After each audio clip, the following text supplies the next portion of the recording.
So we're going to be reacting to why the cruise ship business is so smart by Brim. This is Icon of the Seas, a 1,196-foot long, 20-deck giant built to carry 7,600 passengers. It's 5.4 times larger than the Titanic, cost around $2 billion to build, and how is that even profitable? $2 billion. And like most cruise ships, it only has about 25 years to earn that money back. That means 25 years of non-stop cleaning, maintenance, repairs, food, fuel, port fees, and thousands of employees to keep the whole operation running. That doesn't sound profitable at all. And yet, a ticket can cost as little as $150 a day, about the price of a decent hotel room, but with far more included. So, making profit, and quite a bit of it, means optimizing everything, from a ship's flag to its precise schedule. Because cruising is a business of thin margins at massive scale, operators have become experts at shaving costs in surprisingly clever ways. One example is maritime law. The law of the sea, maritime admiralty law, has been overlaid on top of the common law is the legal system. It's based on contract law or commercial law because that's how the law of the sea works. Most major cruise ships are foreign flagged, which means they usually can't transport passengers only between U.S. ports unless the trip includes a qualifying foreign stop. Skip that stop, and the cruise line could get hit with a serious fine. This is why short Pacific cruises often stop in Ensenada. It's only 50 miles from the U.S., but on a 7,000 passenger cruise, it saves almost $2 million in penalties. Of course, legal constraints like these don't shape every itinerary in the same way. Cruise lines also build their routes, pricing, and onboard strategy around the kind of passenger they're trying to attract. And that's where the industry starts to split into distinct segments.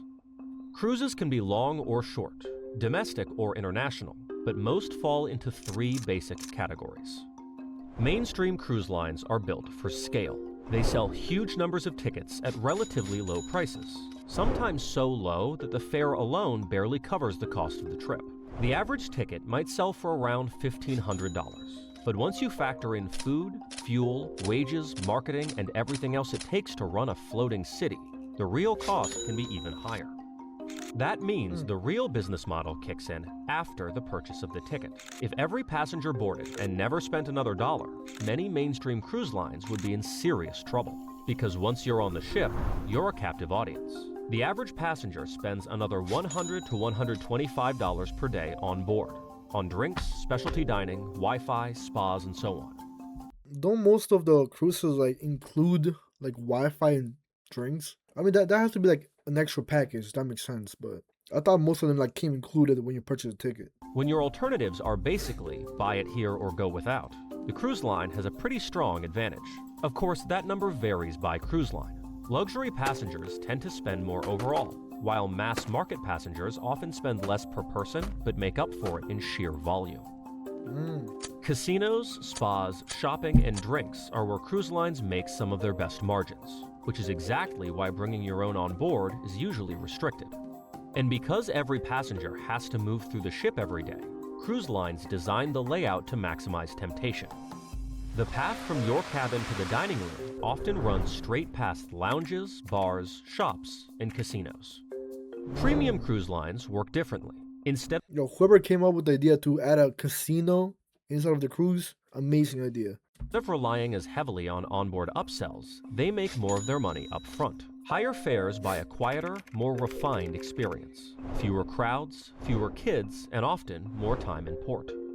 At the luxury end, the model shifts even further. These ships may carry only a few hundred passengers, but each guest pays so much more that the smaller scale hardly matters. All three categories serve different customers, so the smartest cruise companies try to cover all of them. That's why so many familiar brands sit under a handful of giant parent companies. Carnival, for example, owns Holland America, Princess, Cruises, and Costa, while Royal Caribbean Group owns Celebrity and Silversea. That structure does more than expand their market. It also helps contain risk. If one brand suffers a reputational hit, it doesn't necessarily drag down the others with it. And when a ship starts to feel too old or outdated for one brand, it can often be transferred to another in the same corporate family with a different standard of service and pricing. Because a cruise ship may be a vacation machine, but it can never take a vacation.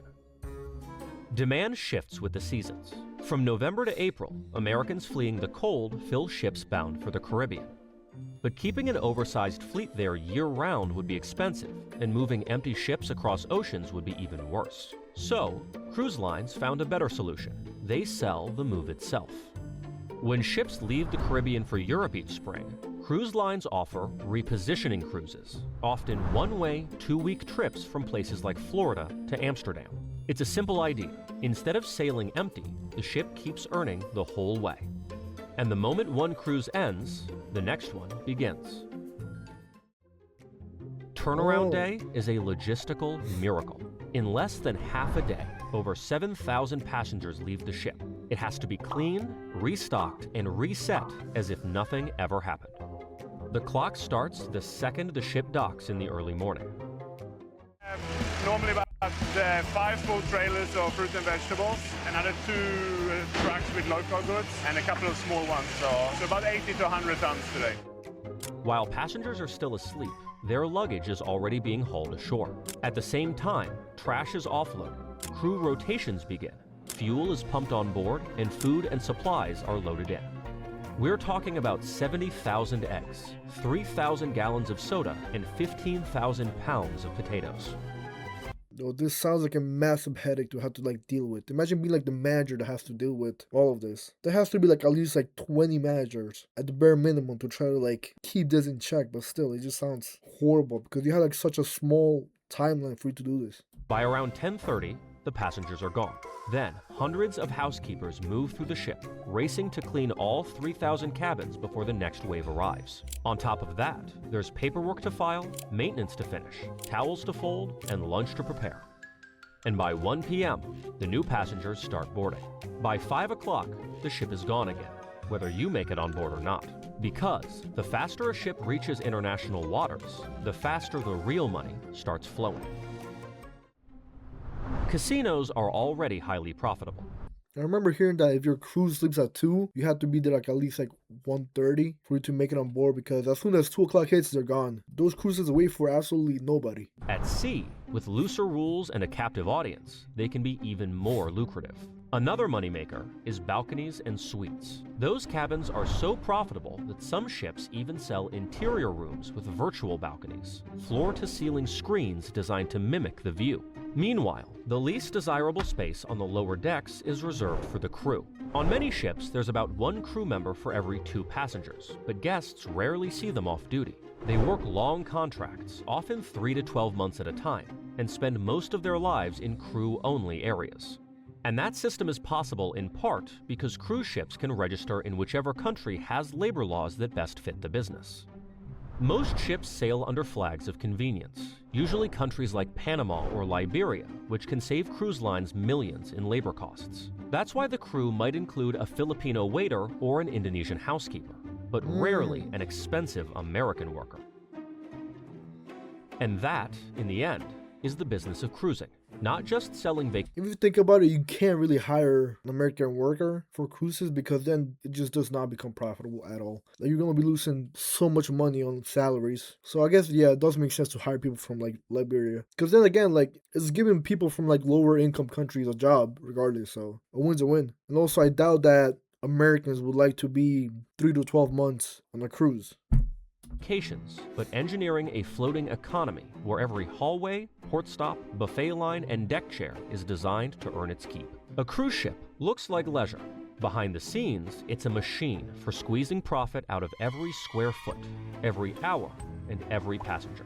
Amazing video, and let's go to the next one.